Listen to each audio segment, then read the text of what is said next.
ভাই তুই যেমন আমাদের সব চাওয়া পাওয়া মিটিয়েছিলি, আমি তেমন পারছি না রে ভাই। ভাই তুই আমাকে মাফ করে দিস, দোয়া করিস আমার জন্য, যেন ওদের সবার মুখে হাসি ফোটাতে পারি। আরো কিছুক্ষণ সেখানে থেকে বাসায় চলে গেলাম, তাহাজ্জুদের নামাজ পড়ে নিলাম। তারপর ফজরের নামাজ পড়ে আবারও ভাইয়ার কবরের পাশে গেলাম, কবর জিয়ারত করে বাসায় এসে রেডি হলাম, প্রতিদিনের মতো রওনা দিব। তখন অবন্তী আসলো। অবন্তী বলল, তামিম একটা কথা বলতাম।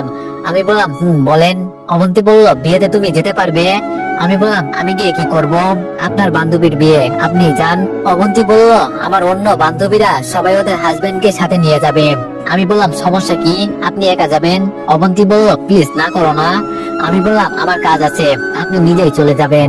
অবন্তী বলল, তুমি না গেলে আমিও যাব না, আমার নিজেরও তো একটা পার্সোনালিটি আছে। আমি বললাম, তার মানে আপনার পার্সোনালিটি রক্ষা করার জন্য আমাকে নিয়ে যাবেন? অবন্তী বলল, না, তোমাকে। আমি বললাম, হয়েছে, আর মিথ্যা বলতে হবে না, আমি যাব না। এমন সময় আব্বু আসলো। আব্বু বলল, কি ব্যাপার, এত চিল্লাচিল্লি কিসের? অবন্তী বলল, দেখো না আব্বু, তোমার ছেলেকে আমার সাথে যাওয়ার জন্য বলছি, সে নাকি যাবে না। বাবা বলল, কিরে সত্যি নাকি? আমি বললাম, আব্বু আমার কথাটা শোনো। বাবা বলল, কোনো কথা শোনার দরকার নেই, তুই বিয়েতে যাবি এটাই ফাইনাল। কিছু বলতে গিয়েও পারলাম না, সোজা বাসা থেকে বের হয়ে কাজে চলে গেলাম। রাস্তায় আইমানের সাথে দেখা হলো। আইমান বলল, কিরে তামিম দোস্ত, কি অবস্থা?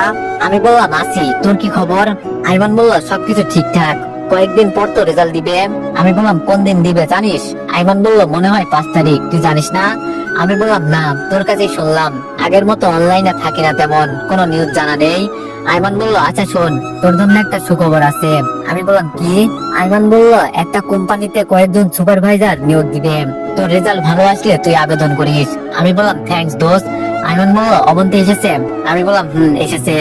আইমান বলল, তুই নিয়ে আইছিস নাকি ও নিজে থেকে এসেছে? আমি বললাম, ও নিজে থেকে এসেছে, আমি যখন ওর বাবার বাড়িতে গিয়েছিলাম ওরে আনতে, তখন আসেনি, গতকাল নিজে থেকে এসেছে। আইমান বলল, তো এখন কি সিদ্ধান্ত নিলি, ডিভোর্স দিবি? আমি বললাম, জানি না, তবে আমার মনে হচ্ছে অবন্তী ঠিকই আমাকে মেনে নিবে, কিন্তু একটু সময় লাগবে।